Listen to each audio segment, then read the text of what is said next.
The Tuskegee Airmen. The Tuskegee Airmen. Focus question. What was the significance of the Tuskegee Airmen?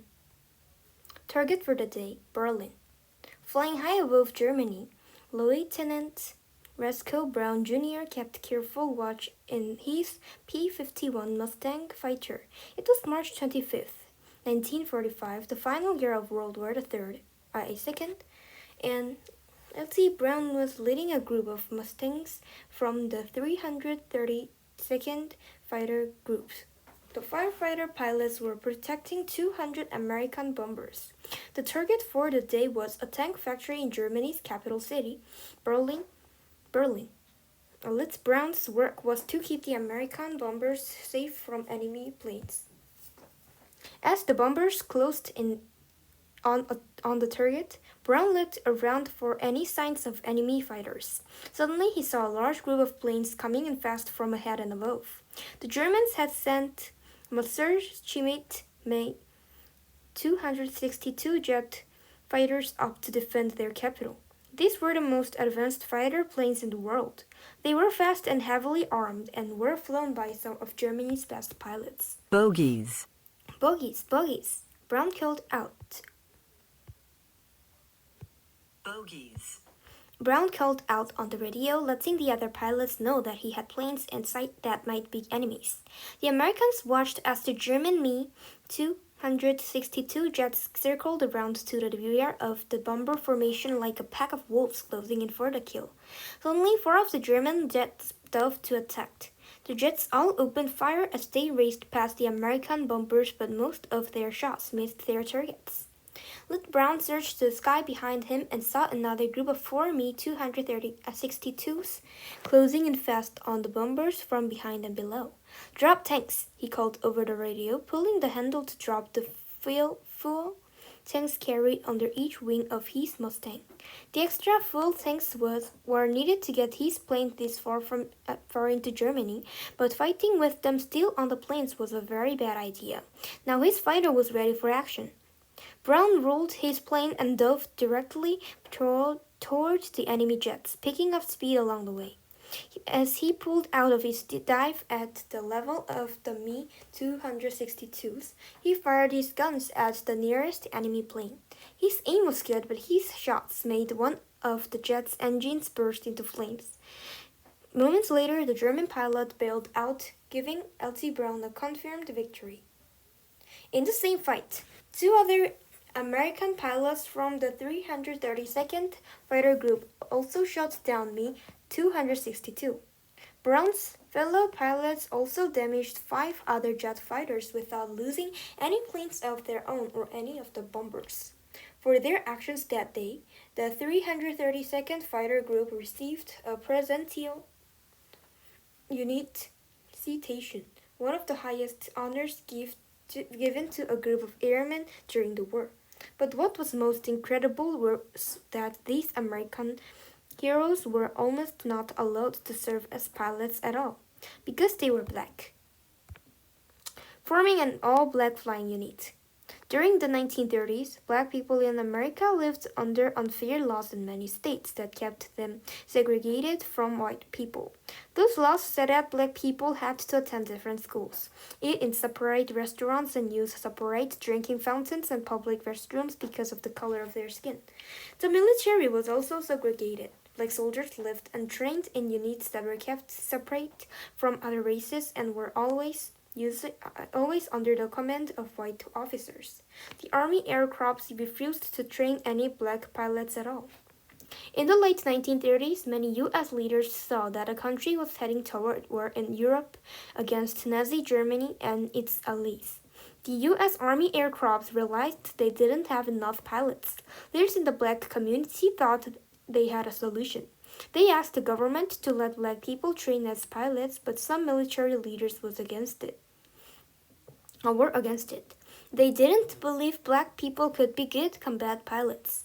In 1931, the U.S. Congress finally forced the Army Air Corps to create an all-black flying unit. The Army called this an experiment to test whether black pilots could do the job as well as white pilots.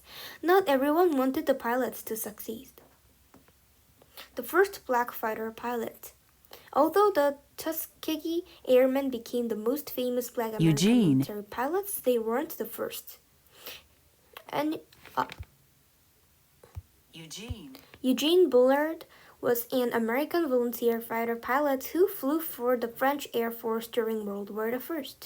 Bullard is thought to have shot down 2 German aircraft during his missions for the French. When the U.S. States entered the war in August 1917, American volunteers who were already flying for the French was given the option to switch to the U.S. Army Air Service, all except Bullard, who was not allowed to transfer because he was black. In March 1941, the 99th Pursuit Squadron was created as the first all-black unit of the Army Air Forces. It began training black people to work as aircraft mechanics and in other support jobs. In June, the squadron moved to train at airfields around the Tuskegee, Alabama. Starting with a group of 47 officers and 429 enlisted men, the Tuskegee Airmen, as they became known, eventually grew to include 996 pilots and over 15,000 other military staff who supported them. The commanding officer of the 99th Pursuit Squadron was Captain Benjamin O. Davis, Jr. Captain Davis was a graduate of West Point Military Academy who later became the first black general in the U.S. Air Force. The Tuskegee Airmen faced many challenges and obstacles before they ever saw combat. During their training in Alabama, they had to put up with discrimination both on and off their military bases. The black airmen were placed under white officers who were sometimes unfair in their treatment of them. They were not allowed into some areas of these bases that were open to white people and often had problems with the local townspeople and police. Early civil rights protest. The Tuskegee Airmen also included the 477th Bombardment Group, who trained to use B-25 bombers. In 1945, officers of the 477th staged a peaceful protest when they were forbidden use of the same base officers club as white officers. This protest was an early milestone in the civil rights movement. First combat. This unfair treatment upset the Tuskegee Airmen but kept. Davis told them that the best way to respond was to show they could fly and fight as well as or better than any white unit. They finally got their chance when the 99th was sent to fight in North America in April 1943. Their first mission was to attack a German base or a small island off the coast of Sicily. The 99th Squadron used their P-40 Warhawk fighters to knock out gun positions on the island. They also began flying escort missions for friendly bomber squadrons, the type of mission they would later become most famous for. Their efforts helped force the German soldiers on the island to give up in less than 2 weeks. The critics. Despite the success of this first operation, some people in the War Department were not happy. They complained one group of pilots from the 99th had flown off to chase after enemy fighters, leaving for friendly bombers with a little protection. They also complained that the 99th hadn't shot down any enemy planes during their missions. Several white senior officers in the Army Air Forces said that the 99th should be pulled from combat operations. Again, George Marshall, the Army chief or staff, was not about to give up the experiment so easily. He ordered an official review to study how the 99th had done, but he also decided to let the squadron keep fighting. The official review eventually showed that the 99th had done well during the attack on the island, but by the time it came out, the 99th had answered their critics in a different way. In the summer of 1943, Lieutenant Charles B. Hall scored the unit's first victory when he shot down a Focke-Wulf in 190, one of Germany's best fighter planes. This marked the first time a black pilot had shot down an enemy aircraft while flying for the U.S. military. Pilots from the 99th went on to shoot down 12 German planes in 2 days during the invasions of Italy. As they gained combat experience, they built up a record of excellence that became more and more difficult for their critics to challenge. Eleanor Roosevelt. One of the Tuskegee Airmen's earliest supporters was First Lady Eleanor Roosevelt. She visited the program in 1941 and asked to fly with one of the Tuskegee pilots. When she landed after flying for more than an hour in the Waco biplane with C. Alfred Chef Anderson, shown here, she happily said, "Well, you can fly all right." The Red Tails. In September 1933, Benjamin O. Davis Jr. was a lieutenant colonel, took charge of the 332nd Fighter Group. The 332nd included 3 new black fighter squadrons in 100th, 301st, and 302nd.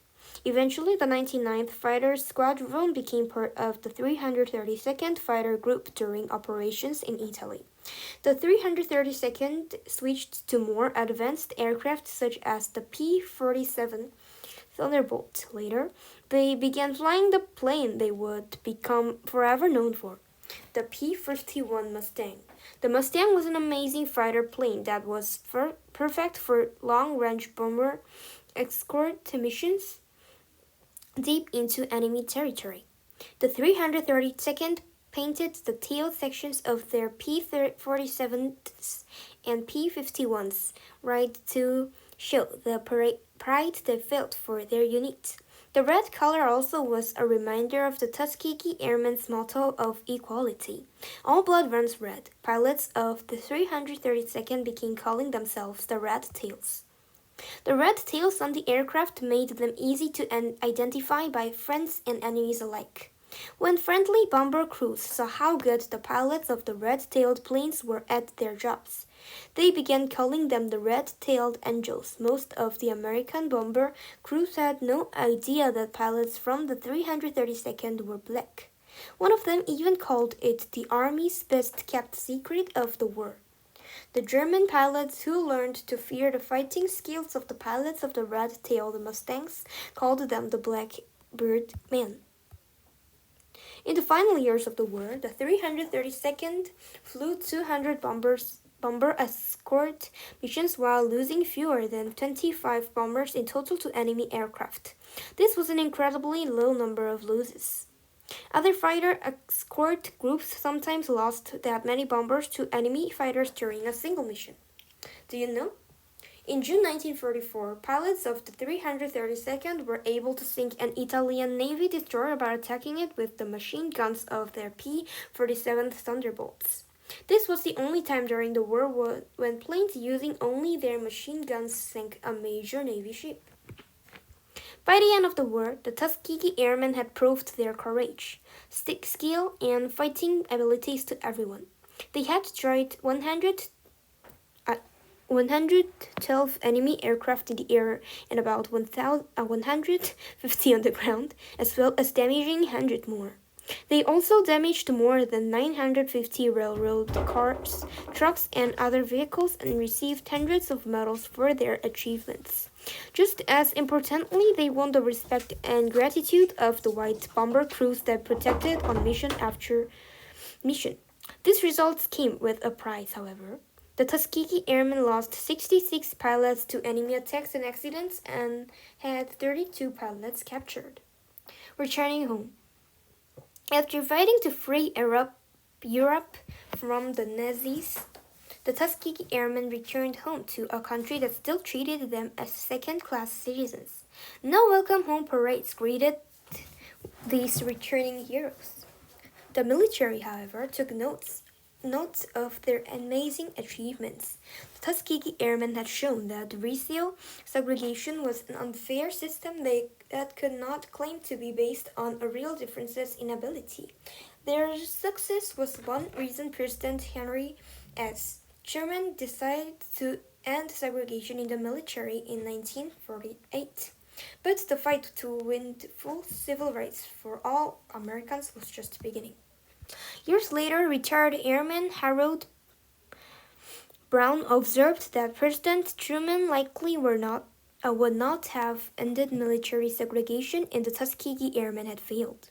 Brown pointed to the fact that was training was called an experiment as proof that the military didn't believe in them. Despite this lack of faith, the Tuskegee Airmen showed their skills and became an important part of the civil rights movement in the United States. They are remembered today for their impressive achievements. A pilot's life. Retired Air Force Lieutenant Colonel Harold Brown was dreamed of becoming a pilot since he was a child. He started training at the age of 17. In 1934, at the age of 19, he graduated from the Tuskegee Institute in Alabama and became a lieutenant for the Tuskegee Airmen. At the time, Brown didn't see himself as a pioneer. He just wanted to fly and fly. He did. Brown completed 30 missions for the Airmen during World War II. In 1945, he crashed in Austria and was captured by Nazi forces. He was rescued and went on to serve during the Cold War. After 23 years of service, Brown retired from the military in 1965. He then earned a mathematics degree from Ohio University and became a college teacher. Brown has received many awards for his service. In 2020, he was inducted into the Minnesota Aviation Hall of Fame.